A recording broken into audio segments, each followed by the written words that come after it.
एक मिनट, थोड़ा सा इसको रिकॉल करा दे, और वो भी सिस्टम भी ऑफ हो गया, थोड़ा सा रिकॉल भी हो जाएगा, कोई दिक्कत। ऑर्डर ऑफ मैग्नीट्यूड आज का टॉपिक है। ऑर्डर ऑफ मैग्नीट्यूड कहता है कि कोई भी फिजिकल क्वांटिटी का मेजरमेंट हम लोग कर रहे हैं, और वो फिजिकल क्वांटिटी को 10 के न्यूमेरिकल वैल्यू को 10 के पावर में लिखते हैं। तो 10 का जो पावर होता है वही आपका ऑर्डर ऑफ मैग्नीट्यूड होता है।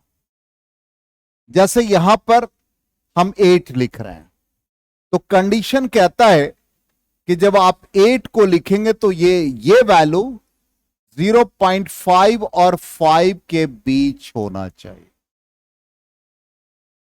इसलिए हम इसको 0.8 लिखते हैं।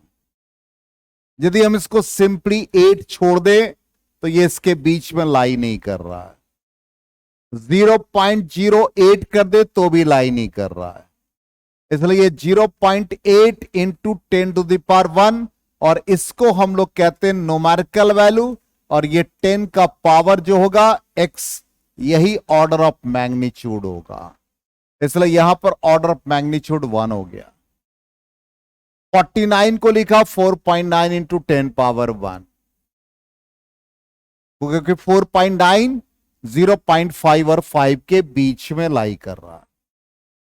52 ऐसे ही आ गया, तो 52 को लिखोगे 5.2 तो लाई नहीं करेगा, तो 0.52 इंटू 10 पावर 2, तो 10 का पावर ऑर्डर ऑफ मैग्नीट्यूड 2 हो गया। 555 लिखा तो 5.55 कर देंगे तो भी नहीं आएगा, तो 0.555 into 10 to the power 3, order of magnitude 3 हो गया। ठीक है, चल अब नेक्स्ट आ जाओ। जैसे इस क्वांटिटी का कहता है ऑर्डर ऑफ मैग्नीट्यूड निकालने के लिए, तो इसका ऑर्डर ऑफ मैग्नीट्यूड निकालोगे तो क्या आएगा, इसको हम लोग 2.571 इंटू 10 का पावर 1 2 3 4 5 6 7, तो 10 पावर 7 हो गया। इसका मतलब ये वैल्यू 0.5 और 5 के बीच लाई किया, और ये ऑर्डर ऑफ मैग्नीट्यूड 7 हो गया। इसी तरह से इसको हम लोग ले लें तो क्या बनेगा, ये देखो यहां से क्या बन जाएगा, ये कितने डिजिट जाओगे, राइट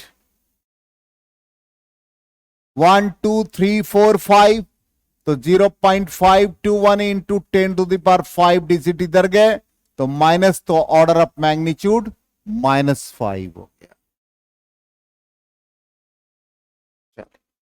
तो ये हमारा आंसर भी है, ऑर्डर ऑफ मैग्नीट्यूड -5। ठीक, अब जैसे हम लोग पार्सेक को कल हम लोग सॉल्व किए थे, कितना वैल्यू आया था 3.08 इंटू 10 पावर 16, तो 3.08 0.5 और 5 के बीच में लाई कर रहा है, तो 10 का पावर 16, तो 16 ऑर्डर ऑफ मैग्नीट्यूड हो गया। ठीक, अब इसके बाद जैसे अभी हम लोग मेजरमेंट ऑफ टाइम की बात कर रहे थे, तो मेजरमेंट ऑफ टाइम में सबसे पहला जो सब यूनिट सब हम लोगों को दिमाग में रखना है कि solar day it is the time taken by earth to complete one rotation about its own axis with respect to sun. इसका मतलब यह है कि ये अर्थ का पोजीशन है और ये पोलर एक्सिस है, इसी के अबाउट अर्थ का रोटेशन होता है। इसका जो टाइम पीरियड हम लोग लेते हैं 24 आवर्स, और यही टाइम पीरियड सोलर डे को रिप्रेजेंट करता है। अब यदि हम सन के रिस्पेक्ट में ले रहे हैं और इसी तरह से स्टार के रिस्पेक्ट में लेंगे तो उसका नाम आ जाएगा sidereal day. It is the time taken by earth to complete one rotation about its own axis with respect to distant star. ठीक, थर्ड सोलर ईयर, इसका मतलब एक ऐसा टाइम जिसमें कि अर्थ एक complete revolution around the sun दे रहा है। तो 1 ईयर जिसको 365.25 डेज, और वो 365.25 इंटू 86,400 उतना सेकेंड लगेगा। फोर्थ आ जाएंगे ट्रॉपिकल ईयर, जिस साल कंप्लीट सोलर एक्लिप्स होता है, जिसको हिंदी में हम लोग सूर्य ग्रहण कहते हैं, तो जिस साल ये कंप्लीट सोलर एक्लिप्स होता है उस ईयर को ही हम लोग ट्रॉपिकल ईयर कहते हैं। The year in which there is total solar eclipse is called tropical year.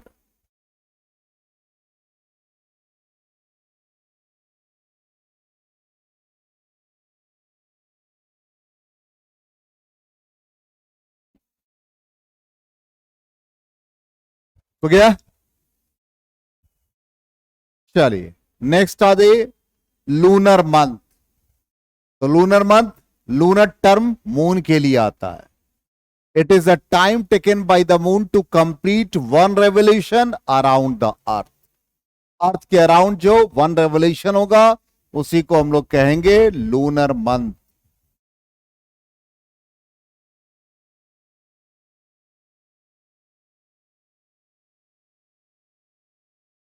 हो गया। अब यहां पर लार्ज डिस्टेंस को मेजर करने के बहुत इंपॉर्टेंट मेथड है जिसको पैरालेक्स मेथड कहते हैं। सबसे पॉपुलर मेथड है। इसमें देखिए क्या कहता है। इसमें कहता है जैसे मान लो कि ये अर्थ का पोजीशन है और यहां से हम किसी प्लैनेट को ऑब्जर्व कर रहे हैं। ये अर्थ का टू डायमेट्रिक पोजीशन है, ठीक। जैसे मान लो कि हम इस पेन को दो डिफरेंट पोजीशन से ऑब्जर्व करें। राइट आई को क्लोज कर दें, लेफ्ट आई से इसको देखें तो वो एल है। लेफ्ट आई को क्लोज कर दें और राइट आई से देखें तो ये आर है। तो जो एंगल फॉर्म करेगा उस एंगल को पैरेलेक्स एंगल या पैरेक्टियल एंगल कहते हैं।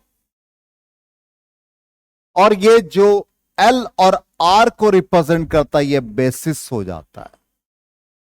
इसको बी से रिप्रेजेंट किया। फॉर्मूला लग जाता है theta is equal to arc by radius. L r by radius means p L.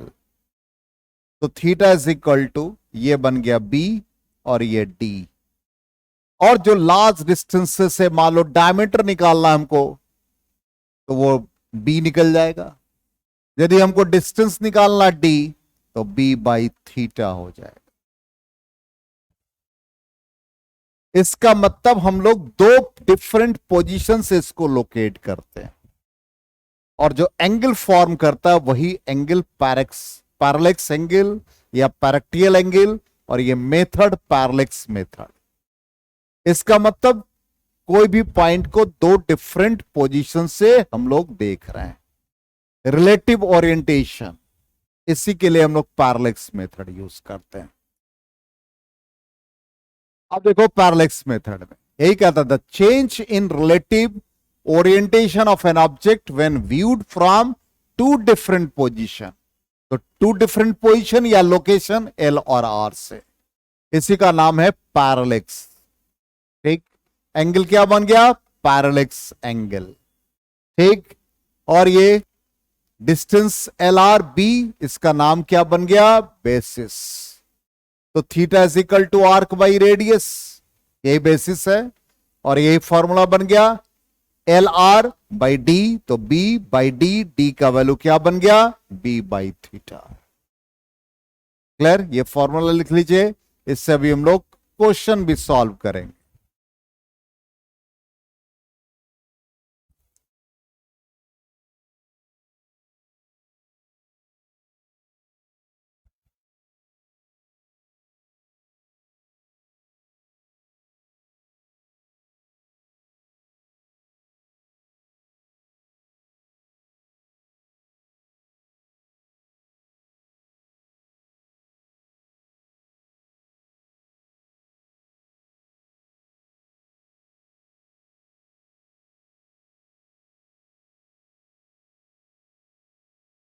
हो गया।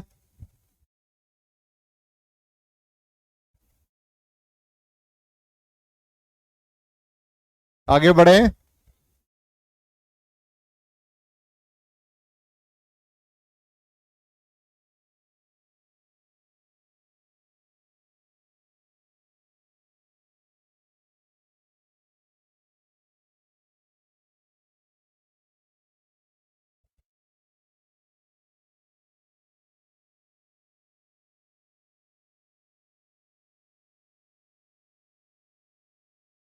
चलो अब देखो क्वेश्चन इसी तरह से, मान लो किसी एस्ट्रोनॉमिकल ऑब्जेक्ट का डायमीटर फाइंड करना है, ठीक। अर्थ के किसी पॉइंट से आप इसको ऑब्जर्व करो, तो यहां पर left and, right hand, distance capital D, angle alpha बन गया।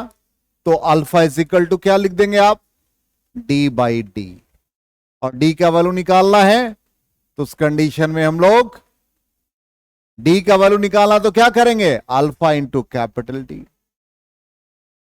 आ जाएगा। तो यहां पर सेम मेथड, वो डायमीटर निकाल लो या हम डिस्टेंस निकाल लें, ये दोनों बेसिस क्या है, पैरेलक्स मेथड ही है। हाँ, डायमीटर बेसिस हो गया, सेम मेथड है।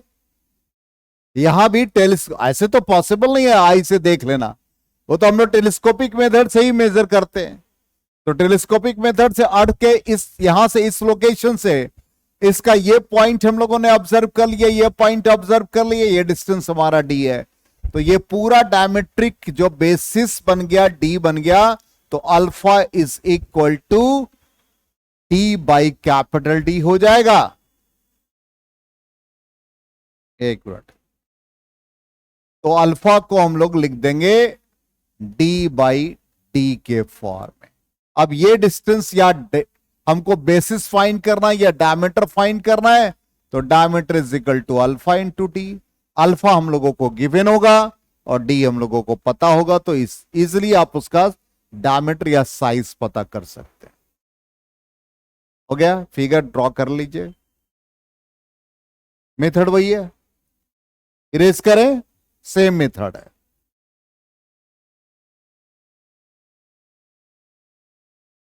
चलो अब देखो यहां क्वेश्चन क्या कहता है, the moon is observe from two diametrically opposite points a and b on the अर्थ।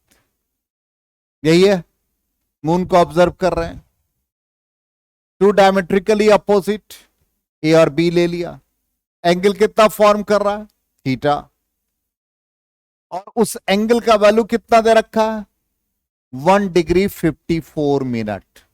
और कल 1 सेकेंड का वैल्यू निकाला था हम लोगों ने, उससे हम लोग रेडियन में निकाल लेंगे। डायमीटर कितना है, 1.276। क्या निकालना है, कैपिटल डी निकालना है। चलिए, फॉर्मूला हम लोग का क्या बन गया, theta is equal to, theta is equal to क्या बना, बी बाई डी, यही बना। डी फाइंड करना है, क्या फाइंड करना है, डी। तो इज इक्वल टू क्या बना, बी बाई थीटा। बी कितना गिवन है, 1.276 इंटू 10⁻⁷। अब थीटा का वैल्यू देखो यहां पर 1 डिग्री 54 मिनट, मिनट में इसको कन्वर्ट करो, 1 डिग्री 60 मिनट, 60 और 54 दोनों ऐड करो, 114 मिनट हो गया। हो गया, 114 को 60 से मल्टीप्लाई करो तो सेकेंड में आ जाएगा।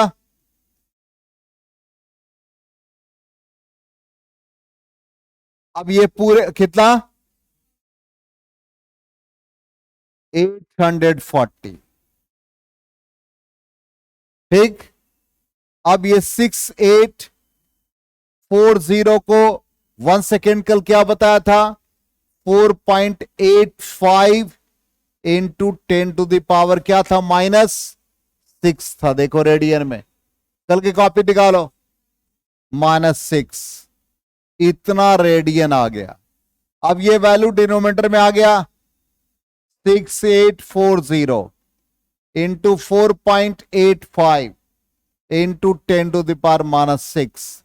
इसको सॉल्व करो, देखो कितना मीटर आता, जल्दी से बताओ।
कितना आया,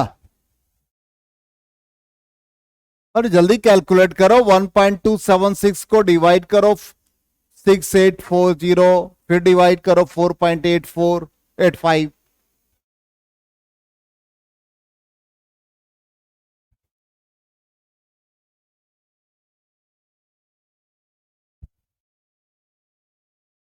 यार तुम लोग क्या हो।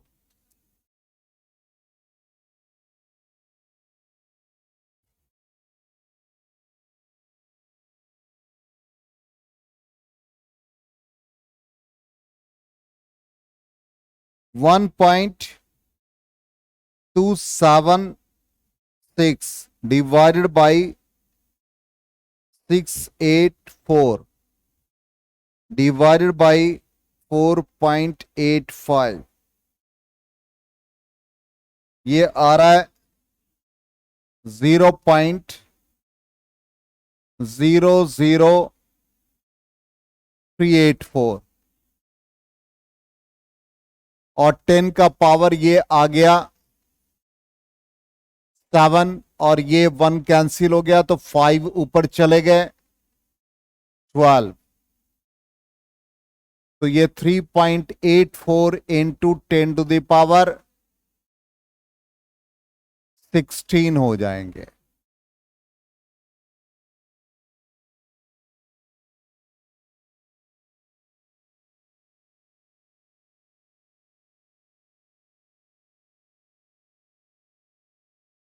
क्या,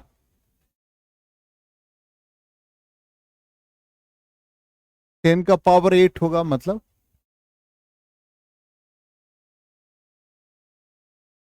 सिक्स,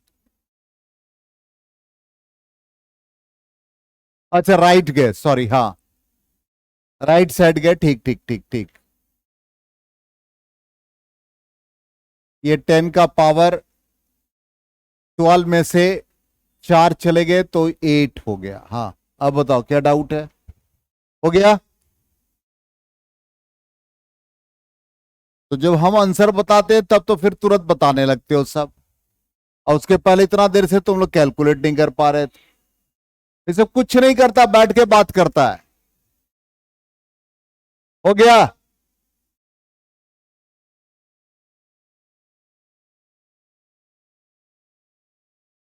इरेज करें,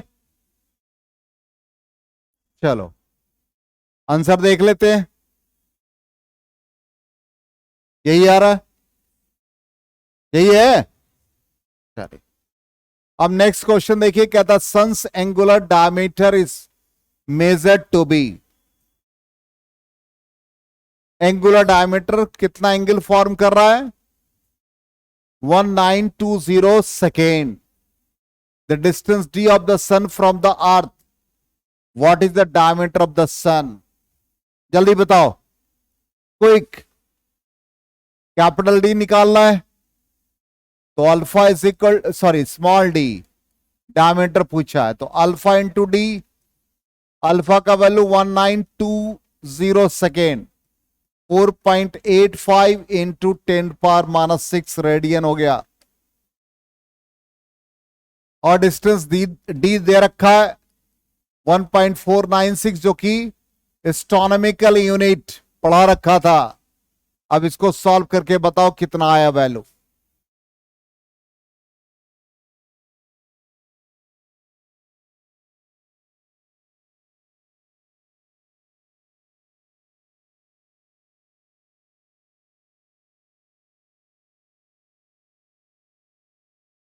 जल्दी से सॉल्व करके बताओ।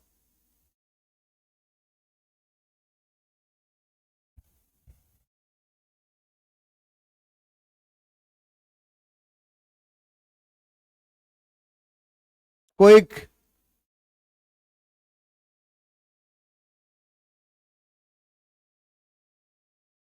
वन 3930, हाँ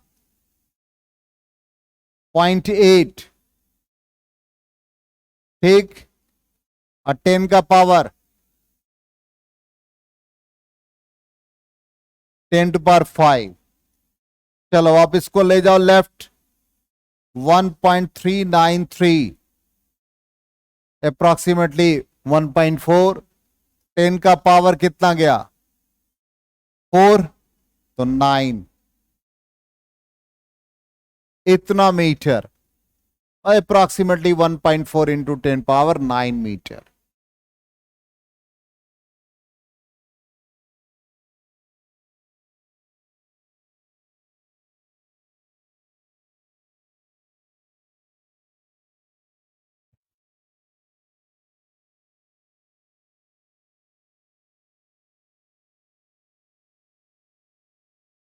है, सही है।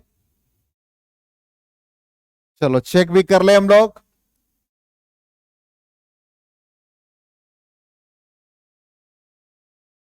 वन 1.39 इंटू 10⁻⁹ मीटर। क्लियर? तो ऐसे ही प्रॉब्लम सब आते हैं। अब है इको मेथड। इस मेथड को हम लोग डिस्टेंस ऑफ हिल माउंटेन के लिए यूज करते हैं। तो सिंपली जैसे ये मान लो माउंटेन है, हिल है, अब यहां से कोई भी साउंड वेव को प्रोड्यूस किया, जैसे गन को फायर किया, बुलेट जाके हिट किया और इसका रिबाउंड साउंड हम लोगों को सुनाई दिया, जिसको हम लोग reflection of sound, echo sound कहते हैं। तो distance travel by the bullet S और साउंड वेव को हम लोग एस के रिस्पेक्ट में, बुलेट का तो डिस्टेंस जो भी हो, हम लोग जो वेव या साउंड वेव जनरेट हुआ बुलेट फायर करने से वो ले रहे हैं। तो जो साउंड वेव प्रोड्यूस हुआ उसने कितना डिस्टेंस ट्रेवल किया, जहां फायरिंग हुई वहां से लेकर के हिल और माउंटेन का डिस्टेंस एस है। तो distance travel by the sound wave S और रिफ्लेक्शन भी एस हो गया, तो टोटल डिस्टेंस 2s हो जाएगा। तो 2s is equal to velocity into time. ठीक, इसी फॉर्मूला को हम लोग यूज कर लेंगे, तो फाइनली क्या आ जाएगा result, 2s is equal to velocity into time, तो s is equal to vt/2। इससे हम लोग डिस्टेंस निकाल सकते हैं। तो यही सब कंडीशंस जो भी हमने बताया कि गन को फायर किया टुवर्ड्स द हिल, और जो टाइम इंटरवल हम लोग ले रहे हैं वो जिस समय हम लोग जो साउंड प्रोड्यूस हो रहा है और जो हम लोग को हियरिंग, उनके बीच वही टाइम ले रहे हैं। और भी वेलोसिटी ऑफ साउंड, जिसका वेलोसिटी, साउंड का वेलोसिटी एयर में 330 मीटर पर सेकेंड यूज कर लेंगे। और जो टाइम लग रहा है वो यूज कर लेंगे, डिस्टेंस निकाल सकते हैं।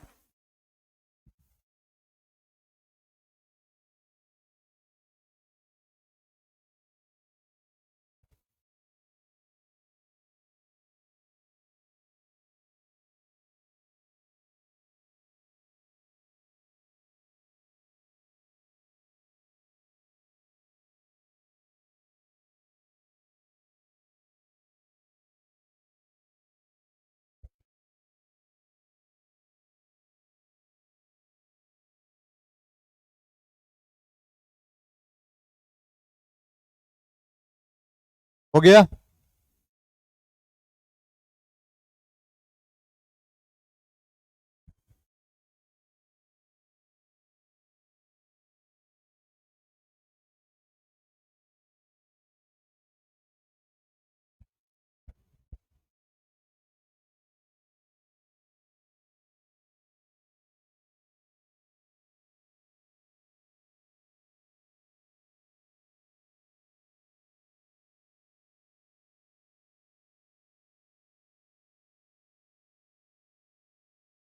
चलो इरेज करें।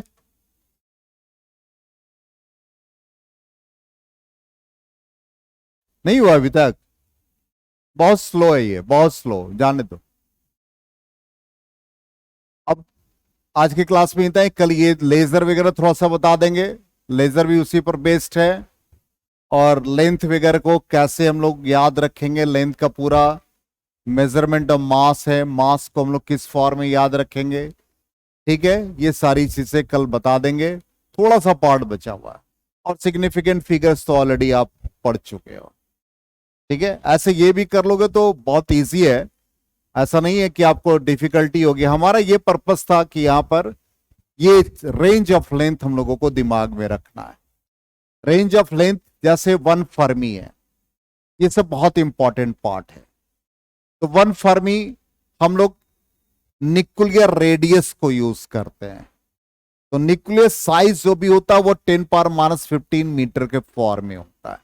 तो 1 फर्मी याद रखना है। 1 एंगस्ट्रम 10⁻10 मीटर याद रखना है। 1 एस्ट्रोनॉमिकल यूनिट हम लोग कल के क्लास से प्रीवियस क्लास में निकाल चुके हैं। Average distance between the sun and the earth. 1 light year हम लोग distance travel by the light in 1 year, ये भी वैल्यू कल हम लोग निकाल चुके हैं। 9.46 इंटू 10⁻15 मीटर। 1 पार्सेक का वैल्यू ये याद कर चुके हैं। इतना ही पार्ट हम लोगों का इसमें है। और एक चीज आप नोट कर ले, जब ये इसको हम वाइंड अप ही कर रहे हैं आज की क्लास, यही चीज है ही। टाइम का स्मॉलेस्ट यूनिट होता है शेक, हैंड शेक, हाथ मिलाते हैं ना, तो 1 शेक, ये आप लोगों के लिए होमवर्क है। 1 शेक का वैल्यू निकाल के, मतलब वैल्यू फाइंड करके बताइएगा 1 शेक कितने के बराबर होता है। नेट पे सर्च नहीं करना है, चैट जीपीटी नहीं चलेगा, अपने मन से। टाइम का स्मॉलेस्ट यूनिट होता है, हिंट है माइक्रो से भी छोटा, ठीक। अब 2-3 चीजें दिमाग में रखना है। जितने भी स्मॉल लेटर वाले हैं, जैसे माइक्रो, पीको, मिली, वो 10 का पावर माइनस देता है। और जितने कैपिटल लेटर हैं वो 10 का पावर पॉजिटिव देगा। मेगा, जीगा, ये सब 10 का पावर। तो ये सब कॉमन याद रखिएगा। क्या क्या? मिली, डेसी, ठीक, माइक्रो, पीको, और लार्जेस्ट में मेगा, जीगा। आगे समझ में? टेरा भी कर सकते हो। ये सब वैल्यू याद रखिएगा, और ये सब कॉमन वैल्यू। तो इस तरह से ये यूनिट्स एंड मेजरमेंट वाला पार्ट खत्म हो गया। इतना ही है। नेक्स्ट क्लास से, कल की क्लास में हम लोग पहले एससी वर्मा का एक्सरसाइज पहले बना लेंगे। तो कल बुक लेके आएगा, एक्सरसाइज के क्वेश्चन हो जाएंगे। इसका असाइनमेंट हमको फ्राइडे को रिकॉल करोगे 2-3 बार, तो हम सैटरडे को भेज देंगे।